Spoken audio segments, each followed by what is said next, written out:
Typical fashion, always running late.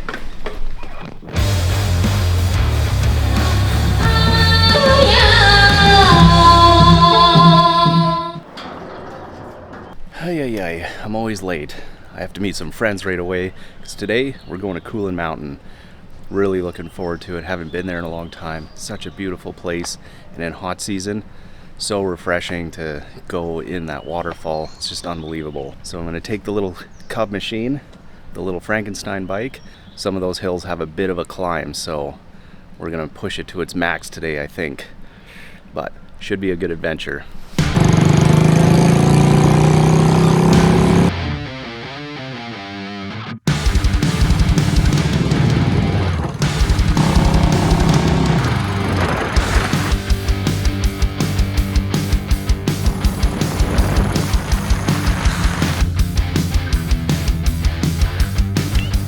Enjoying my waffle a little bit. It's only 2,000 real, 50 cents for 4 waffles. Got a coffee for $1.25. Good little breakfast at the base of Kulen Mountain. This is Svailu village. So just getting ready because we're gonna go up the mountain now, and hopefully this little machine handles it. It's been about a 2-hour drive to get here, but it's been pretty slow paced, so we'll see how she does.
Yes, Kulen waterfall is so pretty.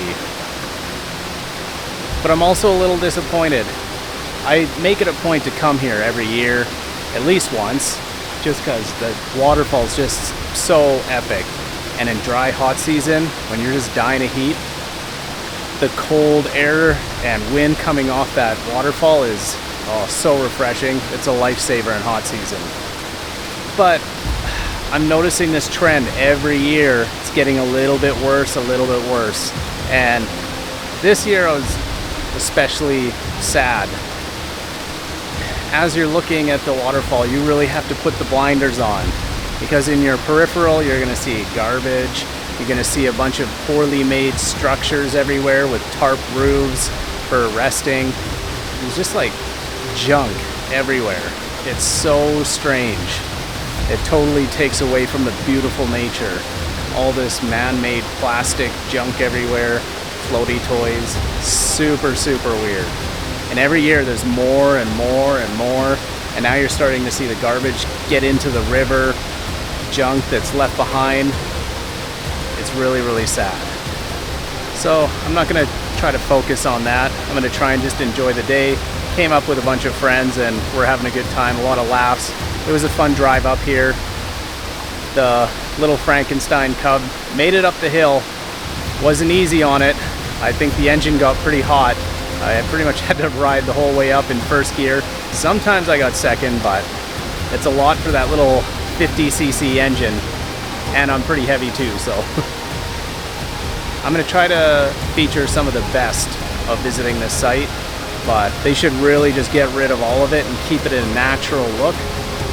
People would pay more to see that than all of whatever this is. And the ticket isn't cheap. It's $20 for a foreigner. If you get a Cambodian to get it for you, you can get it for $15, or if it's your guide, maybe $13 a ticket. But technically, they keep that money unless they're really nice and they only charge you what they paid for it. So just a little heads up on that. My heart is a waterfall of windmills and rockets and empty baskets. When all else fails, a cold beer can save your life. Ooh. Gross but refreshing. Yeah.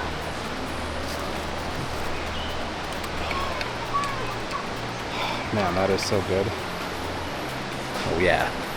And I won one. I don't know if you can see that, if it'll focus.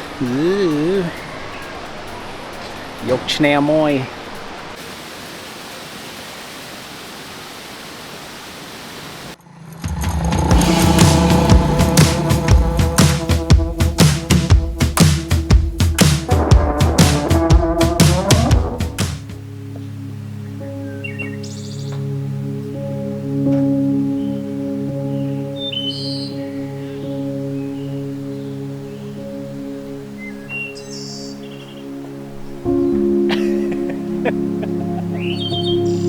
Oh, nom ai trong cả ướt.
Okay, I'll take you through a little quick tour of the Frankenstein bike that I use for adventuring around Cambodia.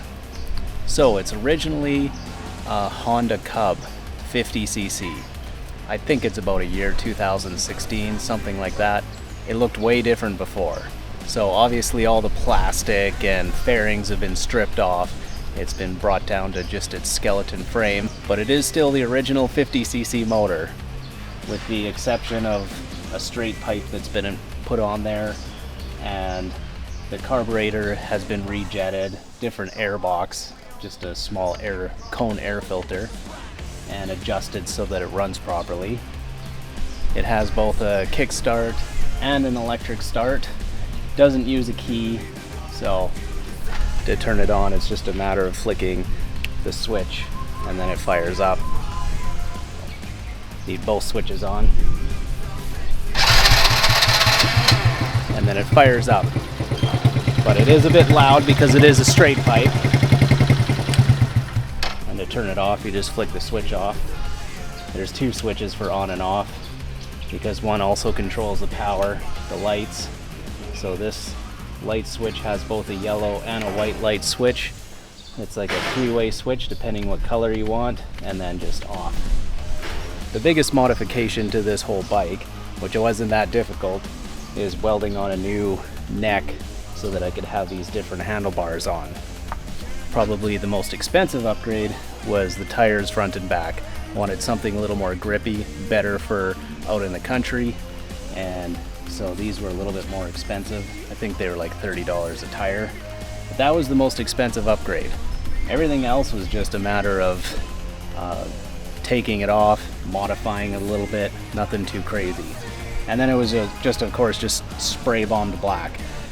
Not done very well, but it's actually lasted a lot longer than I thought. It's been already 2 years and it's still fine. At first I was worried because the suspension on these little bikes is non-existent, especially on the front. This is the suspension, this little hinge point here. There is no fork suspension. It's just this small little hinge, so you get about 1 inch of travel. It's quite funny. But it actually rides really smooth, considering. I'm surprised. It's obviously a decent design, and it handles really, really well on those rough roads. And then the back is just a very simple shock that very basic, super cheap. Haven't had to replace them, but if I did, they wouldn't cost anything. The worst part about this bike is that it doesn't have any fenders front or back. And I could very easily add some fenders, but I was obviously going for a certain look and I like it the way it is, so I haven't added any. But to be honest, it would make a huge difference, especially in rainy season. If you hit a puddle with this thing, you are going to be covered in mud, both from the front and back. Both the tires, because they're knobby, they're more aggressive, they just fling mud and water and just bury you. So in the dry season, not really a big problem. Don't notice anything not having the fenders, but in wet season or in a flash rain, it's a miserable bike to be on. The lid, the seat just flips up, and then this is how you access the gas tank. It holds about 5 liters, and that lasts me forever. So this is one of the cheapest bikes I've ever run. Like, driving around in the countryside all day only costs me like $1, maybe $2 if I'm going far and running all day non-stop. So super cheap on fuel. That was one of the big benefits of getting this bike. Before, I had dirt bikes and they were so fun. Like, obviously they're going to be a lot funner. You're going to go a lot faster. It's going to be a little bit more extreme. But the maintenance and the fuel to run dirt bikes is just insane. It's a huge difference compared to a little bike like this. Couple dollars for an oil change. All the parts are readily available, super cheap to fix. So it's really hard to beat. And it's actually a lot of fun to rip around on the back roads on this thing.